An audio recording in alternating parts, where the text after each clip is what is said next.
आज हमारे देश को आजाद हुए 8 दशक हो चुके हैं। इसी मौके पर आइए जानते हैं 15 अगस्त से जुड़े 8 ऐसी बातें जो शायद आप ना जानते हो। 15 अगस्त सिर्फ भारत का दिन नहीं, एक तारीख लेकिन कई देशों की कहानी।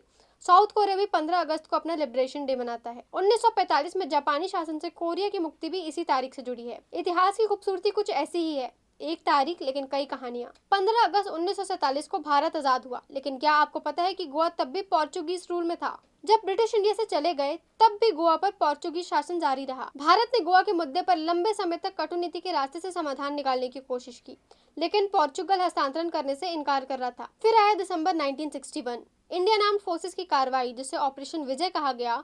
उसके बाद गोवा, दमन और दीव पोर्चुगीज रूल से मुक्त हुए और भारतीय संघ का हिस्सा बने। गोवा लिबरेशन डे हर साल 19 दिसंबर को मनाया जाता है, यानी 15 अगस्त 1947 भारत की आजादी का दिन था। लेकिन देश के हर हिस्से का एकीकरण उसी दिन पूरा नहीं हुआ था। इंडिया 15 अगस्त और पाकिस्तान 14 अगस्त, ऐसा क्यों?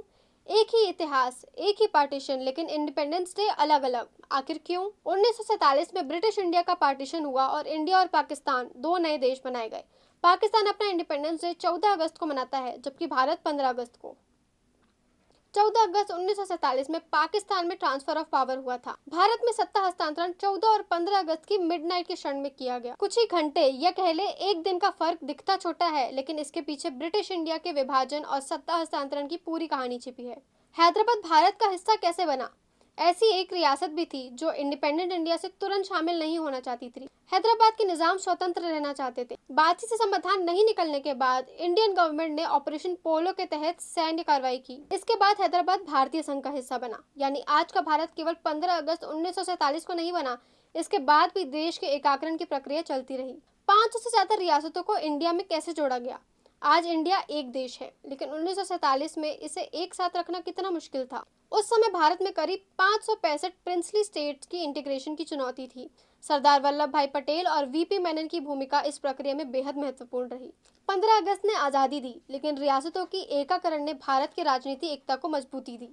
26 जनवरी और 15 अगस्त में क्या कनेक्शन है? 15 अगस्त यानी इंडिपेंडेंस डे, फिर रिपब्लिक डे 26 जनवरी को क्यों? 26 जनवरी 1930 को इंडियन नेशनल कांग्रेस ने पूर्ण स्वराज डे मनाया था और पूर्ण स्वतंत्रता को राष्ट्रीय लक्ष्य के रूप में स्थापित किया था। इसी ऐतिहासिक महत्व के कारण कॉन्स्टिट्यूशन को 26 जनवरी 1950 में लागू किया गया। एक तारीख ने आजादी का सपना देखा और दूसरी ने उसे रिपब्लिक में बदल दिया। नेहरू की स्पीच आधी रात को क्यों हुई?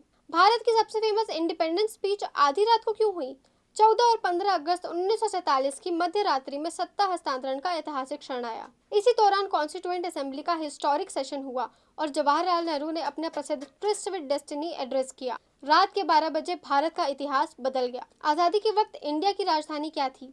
क्या आजादी के वक्त भी इंडिया की राजधानी न्यू दिल्ली ही थी? जी हाँ, ब्रिटिश गवर्नमेंट ने 1911 में भारत की राजधानी कैलकाटा से दिल्ली स्थानांतरण करने की घोषणा की थी। इसके बाद नई राजधानी के निर्माण और प्रशासनिक ढांचे को विकसित किया गया। आज का दिल्ली आजादी से बहुत पहले ही भारत का एक बड़ा पॉलिटिकल और एडमिनिस्ट्रेटिव सेंटर बन चुका था।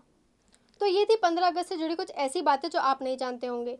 अपनी राय हमें कमेंट्स में जरूर बताएं और ऐसी खबरों के लिए बने रहिए जनता 24/7 के साथ।